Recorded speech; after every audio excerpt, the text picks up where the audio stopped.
Apa amal yang paling dicintai Allah? As-salatu ala waqtiha. Salat di awal waktu. Orang yang punya waktu menunda salat masuk kategori fawailul lil musallin. Celaka orang yang salat. Kenapa dia celaka? Menunda-nunda salat.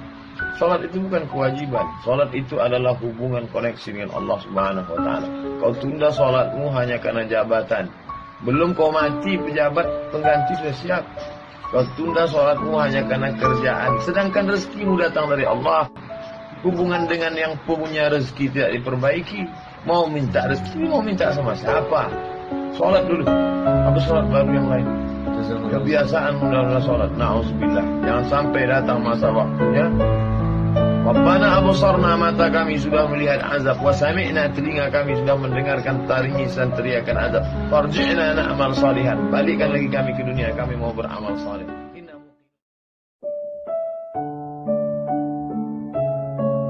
Nikmat ini baru terasa kalau dia tak ada. Ketika dia ada, kita menganggap ini bonus dari Allah. Telunjuk ini baru kita terasa nikmat telunjuk ketika telunjuk luka. Ketika telunjuk luka tak bisa lurus, barulah asyhadu an la ilaha illallah. Barulah terasa bahwa itu nikmat.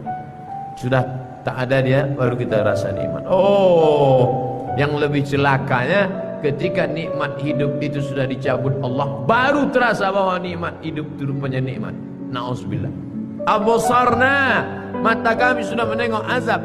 Wa sami'na, telinga kami sudah mendengar azab. Farji'na, balikkan lagi kami ke dunia ya Allah. Na'mal salihan, kami mau beramal saleh. Tak bisa. Apa lagi? Penyesalan tak bermakna.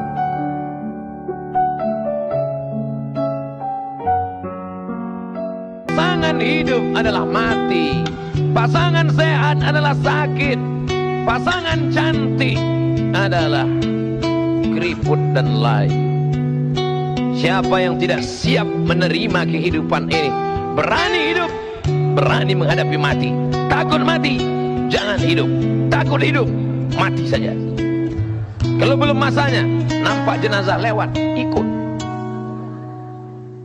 Ujian bukanlah karena Allah ingin melihat kualitas iman kita, karena Allah Maha tahu apa yang terjadi, apa yang akan terjadi, apa yang sudah terjadi. Ya'lamu ma baina aydihim wa ma khalfahum wa la yuhituna bi syai'in min 'ilmihi illa bima syaa. Apa yang terbetik di hati, apa yang terlintas dalam pikiran, Allah tahu. Lalu mengapa Allah menguji? Allah ingin memberitahu, bukan Allah ingin mencari tahu, tapi Allah ingin beritahu kepada yang tidak tahu bahwa engkau belum layak masuk ke dalam surga, karena engkau belum lagi lulus sebagai orang yang berhasil melewati ujian-ujian. Diuji dengan sakit, lulus. Diuji dengan kehilangan, lulus. Diuji dengan kematian, tidak bergeming imannya. Diuji dengan berbagai macam musibah, mulutnya tetap berkata inna lillah. Andai kau beri kami tenggat waktu ya Allah, laula akhartani, kalau kau beri aku waktu ila ajalin qarib, aku tak minta hidup 1000 tahun. Ila ajalin qarib, sebentar saja kau hidupkan aku ya Allah. Memangnya kalau ku tambah hidupku kau mau apa? Fa asaddaqa, aku mau bersedekah. Wa akum minas salihin, aku ingin jadi orang saleh. Tapi hari itu tidak berguna. Kenapa? Karena dunia sudah berakhir. Idza sama'un fatarat, langit terbelah. Wa idzal kawakibun tazharat, planet bertabrakan. Wa idzal biharu fujirat, air sungai Siak, air laut akan naik ke darat, hancur, tsunami dahsyat berakhir. Wa idzal quburu bu'thirat, semua yang dikubur bangkit. Disitulah orang baru sadar. Yang 9 bulan 10 hari mengandung siapa? Yang menyusukan 2 tahun siapa? Hari ini saat dia tidak bisa mendengar, membelikan alat dengarnya pun kau berhitung. Padahal kalau kau gendong dia dari Bandung sampai ke Makkah, kau bawa lagi pulang, belum tentu dapat menebus 1 tetes darahnya saat melahirkan engkau. Berapa jahitan robek dagingnya gara-gara melahirkan engkau. Bawa orang tuamu, senangkan dia, bahagiakan dia. Dosa terbesar di antara yang besar, pertama syirik, yang kedua uququl walidain. Kalau ada uang berikan, sehingga kau tidak perlu berteriak. Jangan sampai berteriak. Jangan sampai orang tuamu membawa HP ke servis HP. Nah, HP bapak ibu rusak ya. Diperiksa HP-nya nggak rusak, terus anaknya nggak ingat. Dia tidak menelpon lagi. Berapa kali dia tidak jadi sholat duha karena kau kencing di kainnya. Berapa kali dia tidak jadi tahajud karena kau menangis sampai azan subuh tiba. Jaga orang tuamu. Jangan sampai nanti setelah dia mati meninggal dunia, barulah engkau menangis mencakar dinding. Penyesalan berakhir tak ada. Pada saat ruh berpisah dengan jasad, di saat ruh kembali bertemu dengan jasad, kita masuk ke dalam surga Allah. Tapi begitu orang beriman ini mau masuk ke dalam surga, dia lihat sekeliling. Ya Allah, aku bukan menolak permintaan, aku bukan menolak perintahmu ya Allah, aku tidak mau durhaka ya Allah. Tapi saudaraku yang dulu sama dengan aku, yang sama-sama ngaji, kok sekarang nggak ada. Orang beriman tetap ingat saudaranya walaupun di pintu surga. Orang beriman sampai di pintu surga, dia masih tetap ingat. Ya Allah, temanku dulu yang sama-sama puasa dengan aku, yang sama-sama sholat dengan aku, kenapa dia tidak ada sekarang? Ternyata dia di dalam neraka. Saat itulah orang beriman memberikan syafaat kepada saudaranya. Allah perintahkan, engkau mau masuk ke dalam surga bersama saudaramu? Ya, ya Allah, cari dia ke dalam neraka. Maka Allah berikan dia semacam alat sehingga dia tidak tersentuh api neraka. Dia cari temannya, sahabatnya di dalam, dan ketika ketemu maka dia membawa sahabat itu masuk ke dalam surga. Datang seorang yang hitam, dia peluk Nabi SAW. Kenapa engkau peluk aku? Kerana aku tidak yakin bahawa aku akan masuk surga bersama engkau. Engkau mulia, aku tak mulia. Engkau Quraisy, aku tak Quraisy. Engkau keturunan Nabi, aku bukan siapa-siapa. Tapi apa jawab Nabi? Al-mar'u ma'a man ahab. Engkau akan bersama dengan siapa yang kau cintai. Malam ini kita bersama di Masjid Warisan Nabi, di tempat melaksanakan sunnah Nabi, dan yang kita kaji pun hadis-hadis Nabi. Walaupun kita tak dekat, tak sesuku, tak sebangsa dengan dia, kita insyaAllah bisa boleh bersama dengan dia. Amin ya Rabbal Alamin. Dengan apa? Al-mar'u ma'a man ahab. Orang akan bersama dengan cintanya kepada Nabi Muhammad sallallahu alaihi wasallam. Saya ingatkan saudaraku yang laki-laki, yang perempuan, jangan menyesal di akhir masa. Ada dosa yang hanya akan ditanggung di akhirat. Peminum khamar, pezina, pejudi boleh jadi di dunia yang senang. Di mana ditangkapnya azab? Di akhirat nanti ditangkap azab. Tapi ada dosa di dunia kau dapat, di akhirat kau dapat. Apa? Orang tua. Kalau masih hidup sekarang, balik dari sini, belikan makanan, bawakan dia, suapkan ke mulutnya. Itulah kebahagiaan yang luar biasa. Kalau dia sudah meninggal, berikan 2 sak, 3 sak semen, antarkan ke masjid yang perlu bangunan untuk almarhumah ummahku. Allahumma firlaha warhamha wa'afiha wa'fu anha. Tidak ada kebahagiaan selain bakti kepada orang tua.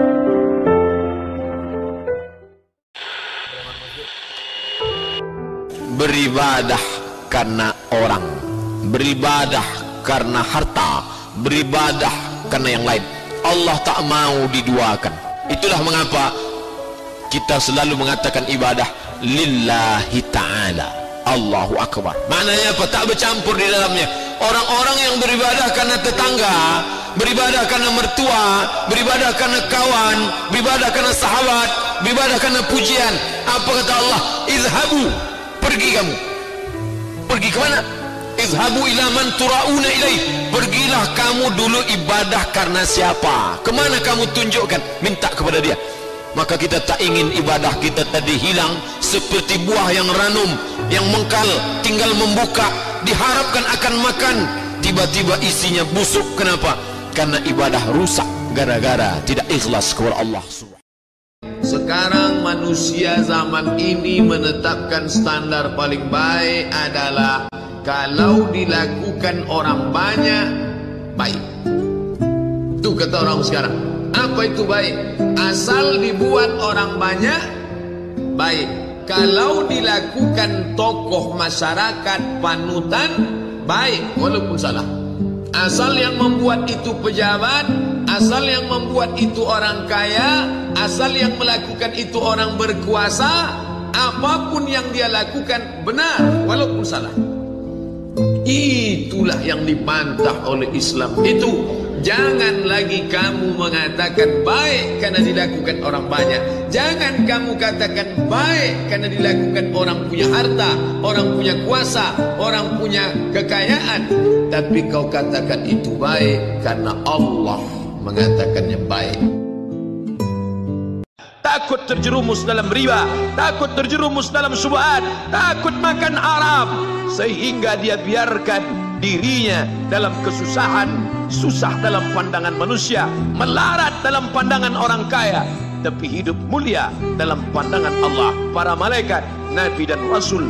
Hari ini orang itu dikatakan bodoh, hari ini dia dikatakan goblok, hari ini dia dikatakan kamu tolol sekali. Mengapa tidak kamu pakai kekuasaanmu? Mengapa tidak kamu pakai kesempatan? Hidup hanya sekali, pakailah sesuka hati.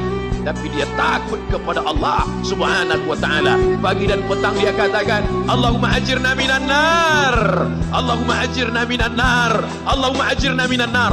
Selamatkan kami, aku, istriku, anakku, keluargaku dari api neraka ya Allah.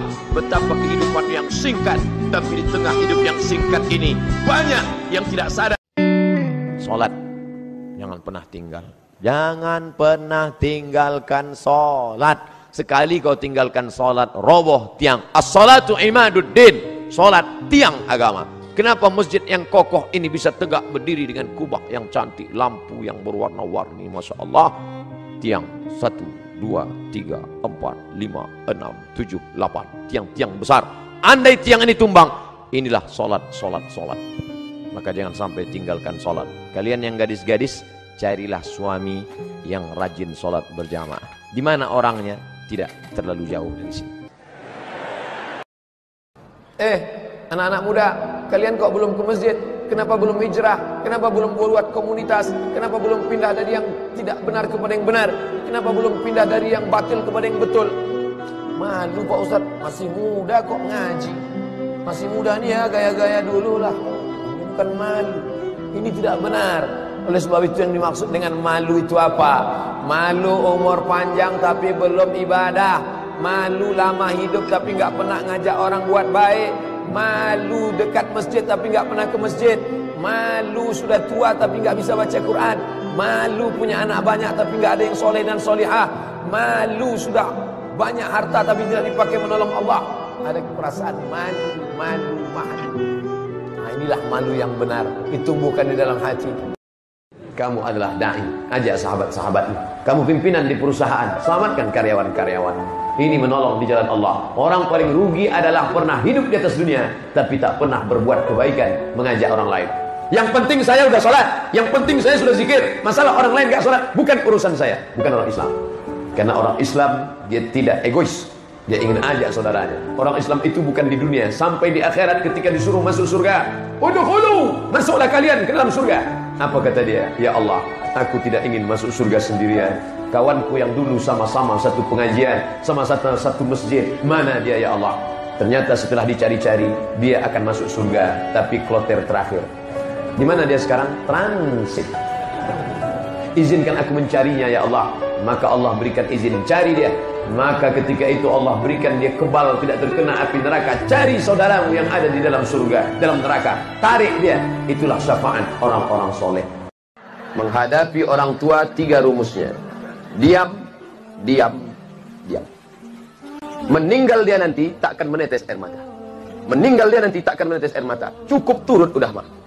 Mati engkau mak, tak akan menangis aku. Cukup turut sudah. Tapi kalau dilawan dia sekarang, begitu dia meninggal, itu yang mencakar dinding. Allah. Kalau nampak ada orang menangis luar biasa waktu maknya meninggal, ada kesal yang tak sudah. Kemana risau hati kan dialamatkan. Kalau masih ada makmu di rumah, balik dari sini, belikan makanan kesukaan dia, belikan pakaian kesayangan dia, bawakan duit, kasih ke dia, senangkan hatinya. Kalau kau buat makmu macam raja, maka rezekimu macam rezeki seorang raja. Kau gendong emakmu dari ujung batu ke Makkah, takkan dapat menebus sakitnya waktu melahirkan. Wahnan ala wahnin, menggeletar tangannya, bersimbah darah dia melahirkan kau. Dapat kau tebus. Bagaimana status amal puasa orang yang pacaran? Ibadah dalam Islam itu ada targetnya, ada visi misinya, Salat tegak rukuk sujud, tegak rukuk sujud. Apa tujuannya? Inna salata tanha 'anil fahsya wal munkar. Puasa itu apa tujuannya? Ya ayyuhalladzina amanu kutiba 'alaikumusiyam kama kutiba 'alal ladzina min qablikum la'allakum tattaqun. Puasanya gugur, kewajiban puasanya gugur, tapi pahala puasanya tak ada. Malam yada qaulaz zur, siapa yang tak meninggalkan cakap yang tak baik, wal amala bihi, amal yang tak baik, falaisa lillahi hajatun fi ayyada'a ta'amahu wa syarabahu. Dia tinggalkan makan, dia tinggalkan minum, tapi tetap dia pacaran. Kalian yang pacaran berhentilah.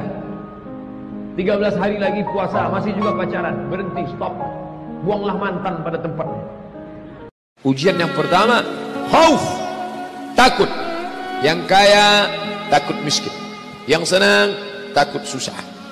Apakah takut itu bisa membuat orang menjadi kafir? Ya. Saking takutnya miskin, menghalalkan segala cara. Apa yang membuat orang melakukan perbuatan haram? Takut. Artis ingin eksis di panggung hiburan, maka dia buka yang tidak semestinya dilihat oleh bukan mahramnya. Apa yang membuat orang takut? Takut. Walanabluwannakum bisyai'im minal khauf. Kami uji kalian dengan rasa takut. Wal ju', lapar. Lapar di mana letak lapar? Perut. Berapa panjang perut? Sejengkal. Gara-gara perut yang sejengkal, orang menghalalkan segala cara. Sejengkal perut, sejengkal di atas pusar, sejengkal di bawah pusar. Nafsu perut, nafsu syahwat. Kedua-dua nafsu ini membuat orang menjadi menghalalkan segala cara haram. Ingat yang tiga. Pertama, bahwa tidak ada satupun manusia yang selamat dari lidah manusia. Kalau kau diejek caci maki, sabar. Tidak ada satupun di dunia ini yang selamat dari omongan orang. Kalau ada yang menyangka dia selamat, berarti dia gila. Masa aku gila? Dua, laqad khalaqnal insana fi kabad. Hidup ini susah. La rahata fil hayah. Selama kau jalani hidup, maka hidup ini tidak akan ada tenang. Suami baik, istri gak baik. Istri baik, suami Fir'aun. Suami baik, istri baik, anak geng motor. Suami baik, istri baik, anak baik, mantu tukang santet. Ada saja. Lalu kemudian tak ada satupun yang selamat dari kematian. Bahkan lebih parah lagi, sampai dia berkata, aku tidak pernah sholat, aku tidak pernah puasa, aku tidak pernah berzakat. Kenapa rezekiku lancar? Kenapa anakku sehat? Kenapa aku umur panjang dan kekuasaanku hebat? Sombong. Yukhadi'un Allah. Mereka merasa sudah menipu Allah. Wa huwa khadi'uhum. Padahal Allah sedang memainkan mereka dalam tipu daya bernama istidraj. Sanastadrijuhum min haitsu la ya'lamun. Kami ulur mereka dengan istidraj. Wa umli lahum. Aku ulur umur panjang, aku beri kekuasaan yang tinggi, aku beri harta yang banyak, aku berikan anak istri hidup yang tenang, tapi sebenarnya itu adalah laknat bersampul rahmat. Jangan lupa subscribe, like and share.